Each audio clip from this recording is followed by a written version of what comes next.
Abençoados com todas as sortes de bênçãos, bem-vindos a mais uma Pérola da Graça. O tema desta Pérola da Graça é cobradores de impostos em nome de Deus.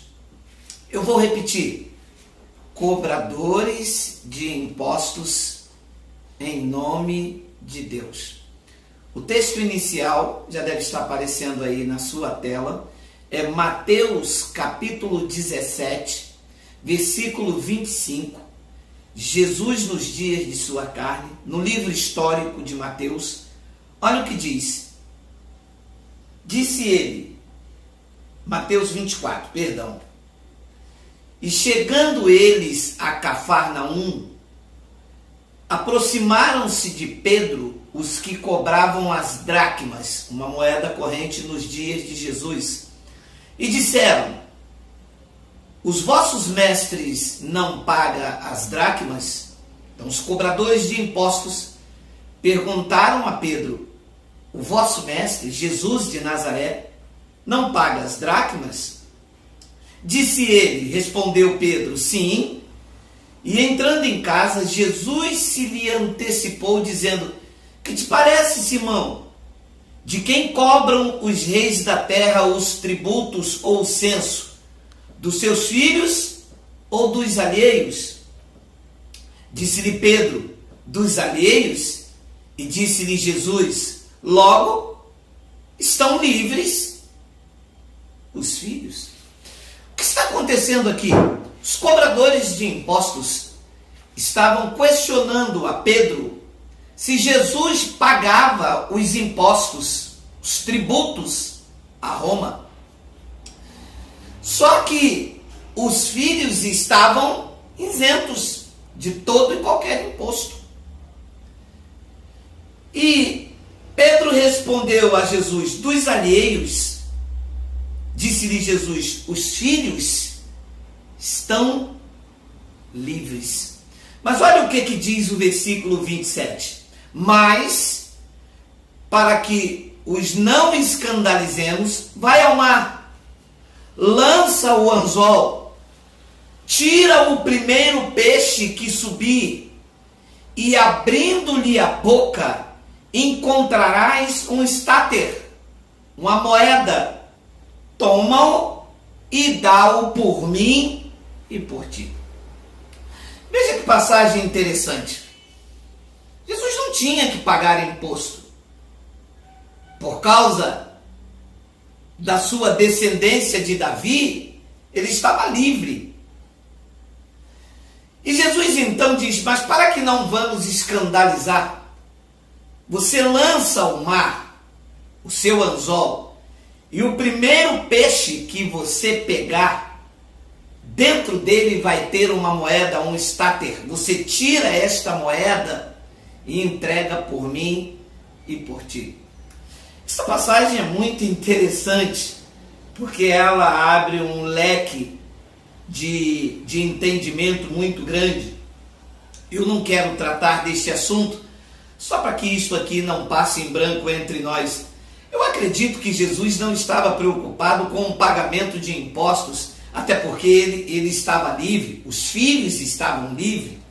Eu acho que ele estava mais preocupado com aquele peixe no fundo do mar, no meio de centenas e centenas de milhares de peixes, que alguém possivelmente passou num barco, caiu uma moeda e esse peixe engoliu e estava sufocado.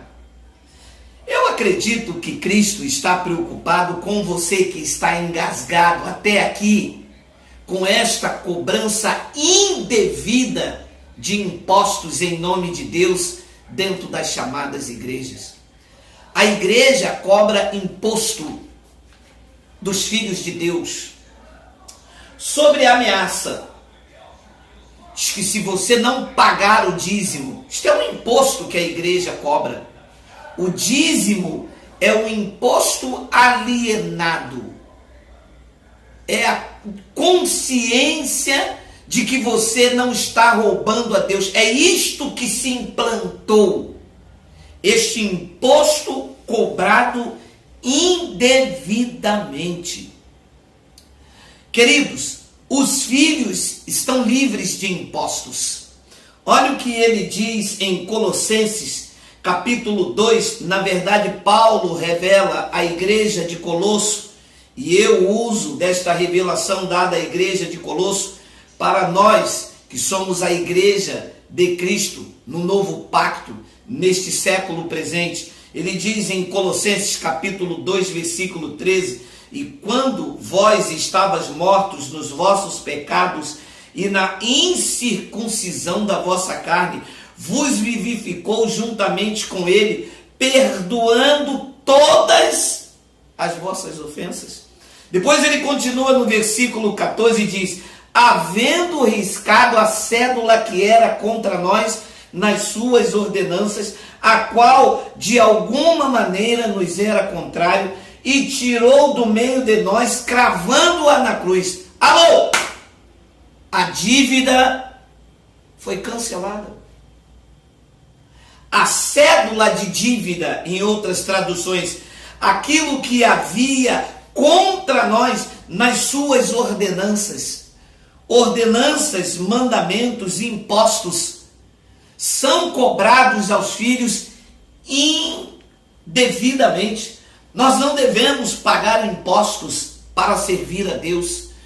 Ele nos comprou. Nós somos propriedade exclusiva dele. Amado, se você é propriedade exclusiva de Deus, como que você vai pagar dízimo, pagar voto? Como que você vai pagar promessa? Tudo isso são impostos cobrados na igreja indevidamente. Diga não aos cobradores de impostos. Você tem passagem livre. Diz que ele nos consagrou um novo e vivo caminho pelo véu, isto é, pela sua carne. Ora, como é que o meu carro vai me pagar um imposto se o carro é meu? Quem tem que pagar os impostos sou eu. Eu tenho um veículo.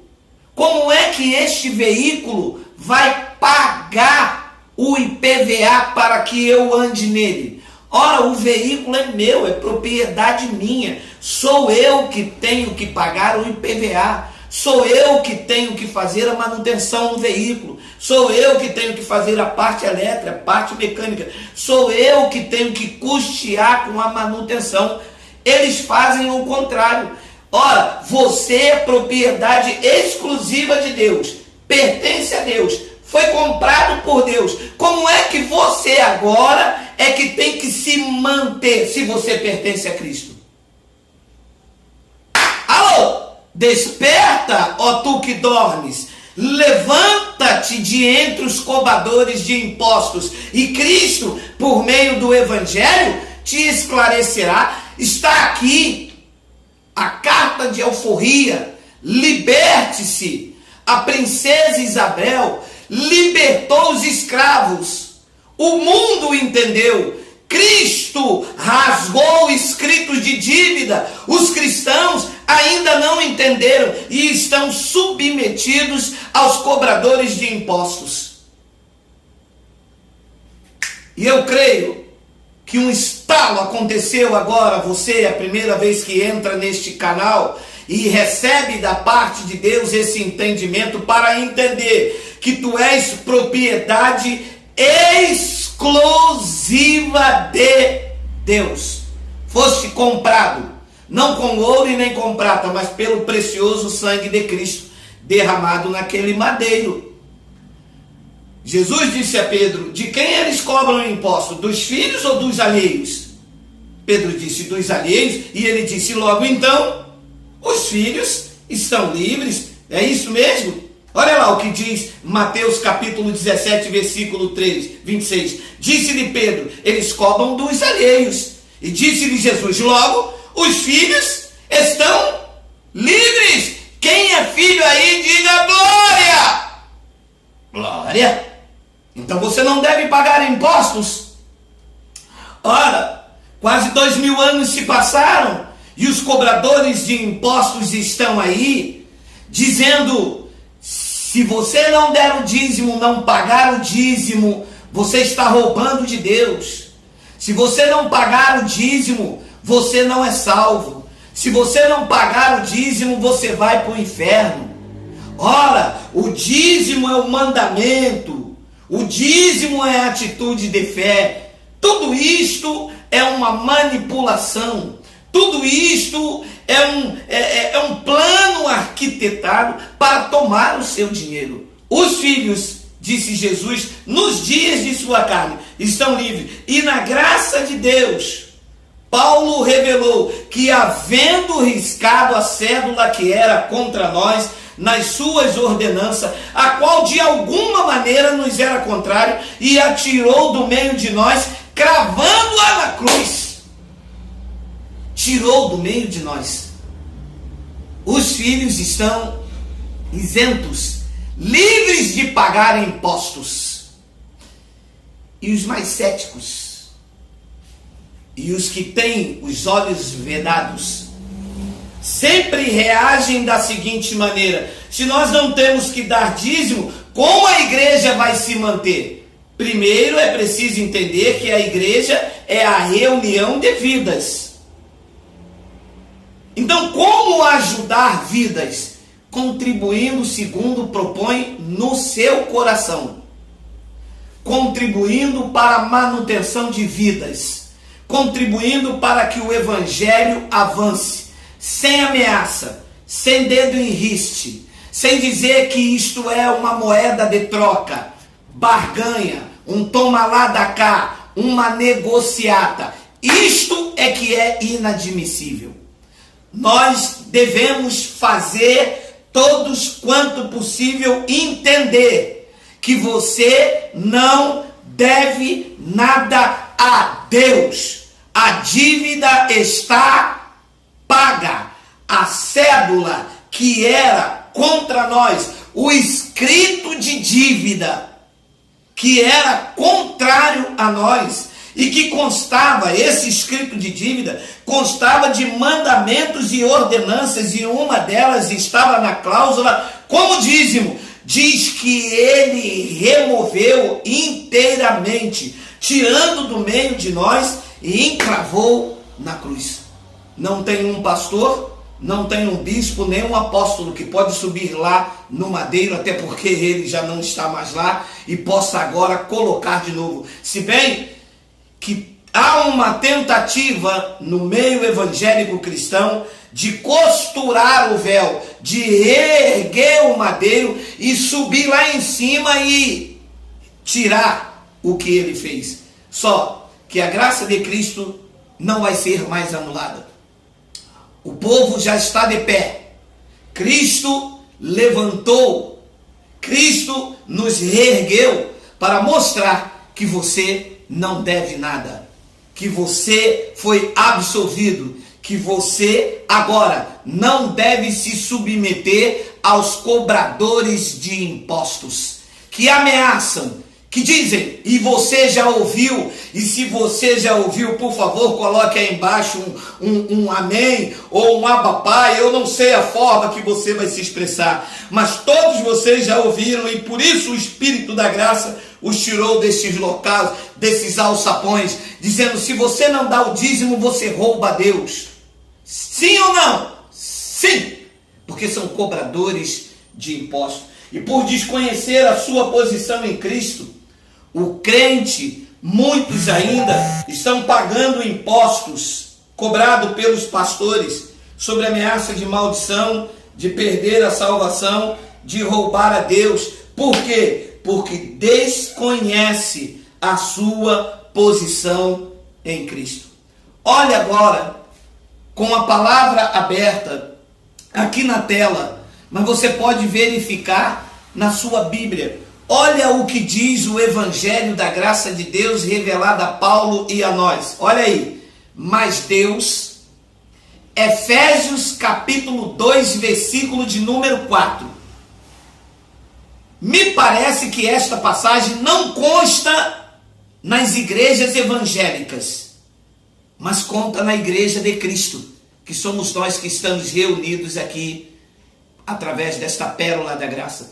Efésios capítulo 2, versículo 4. Mas Deus, que é riquíssimo em misericórdia, pelo seu muito amor com que nos amou, estando nós ainda mortos em nossas ofensas, nos vivificou juntamente com Cristo, pela graça sois salvos, e nos ressuscitou juntamente com Ele, e nos fez assentar no banco da igreja. Não! Que banco da igreja? Banco da igreja é o local aonde me manipulam. É o local do sistema religioso em busca da posição, da cadeira pastoral, do banco da Dice. É isso que o sistema religioso apresenta. Diz que Ele nos ressuscitou juntamente com Ele e nos fez assentar nos lugares celestiais em Cristo Jesus. Aqui está a tua posição em Cristo, assentado nos lugares celestiais.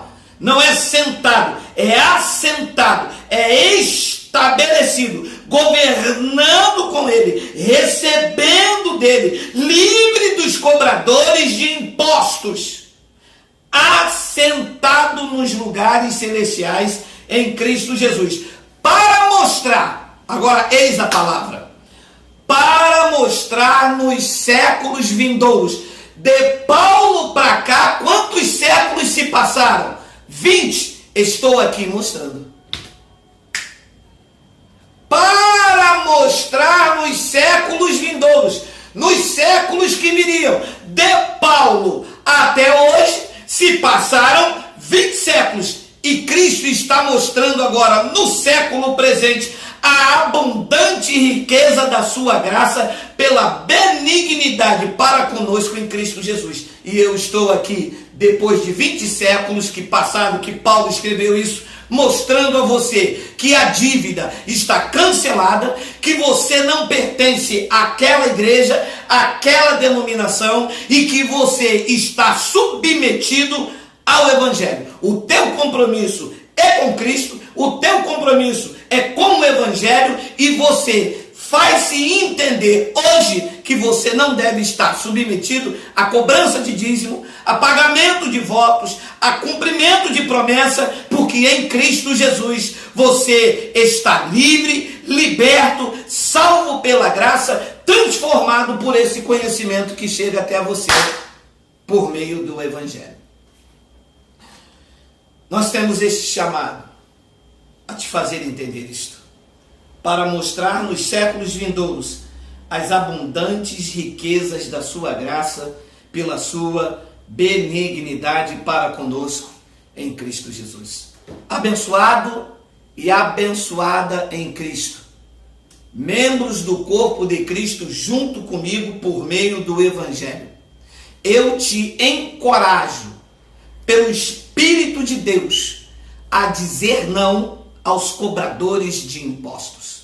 Vou ficando por aqui, desejando que você desfrute desta posição, e nos ressuscitou juntamente com Ele e nos fez assentar nos lugares celestiais em Cristo Jesus. Se puderes aí, diga comigo como igreja: eu estou assentado em lugares celestiais em Cristo. Ninguém pode te derrubar desta posição. Ninguém pode te arrebatar da palma da mão dele. Nem morte, nem altura, nem os anjos, nem o principado, nem nenhuma outra criatura pode te separar do amor de Deus que está em Cristo Jesus, o nosso Senhor. Receba isso no teu espírito. Você não deve mais pagar voto, pagar promessa, pagar dízimo, fazer campanha, fazer corrente, porque a dívida foi cancelada, a cédula rasgada. Você não deve nada a Deus e nem aos homens. Vou ficando por aqui. O meu telefone de contato é DDD 21 970 36 46 18. Quero deixar bem claro que eu não posso atender o telefone devido ao meu trabalho, eu não posso atender telefone. Eu tenho trabalho secular, trabalho de 8 até as 18 horas, não posso atender o telefone. Então, todo o contato é por meio de áudio do WhatsApp ou do texto. Na hora do meu café e na hora do meu almoço, de meio-dia a 1 hora, eu vou ouvir, vou priorizar os contatos mais urgentes e vou também ler os textos e ir respondendo na medida do possível. Quero que os irmãos tenham paciência. Eu tenho aqui diariamente de 3 a 5 mil contatos e alguns eu não consigo responder no mesmo dia, mas terei o maior carinho e prazer em responder a cada um de vocês. Conte conosco, estamos aqui juntos para esclarecer estes argumentos. Diga não aos cobradores de impostos. Em 2020, diga não ao sistema. E eu te convido, por meio do Evangelho, como pregou Paulo e preguei eu na última reunião, a receber a abundância da graça, para que tu reines em vida e viva em perfeita vitória. Assim é a minha saudação. Receba o meu carinho e o amor não fingido do seu irmão em Cristo, Geraldo Moraes, e da igreja que se reúne aqui no Sarapuí e pelo YouTube. Assim é, graça e paz.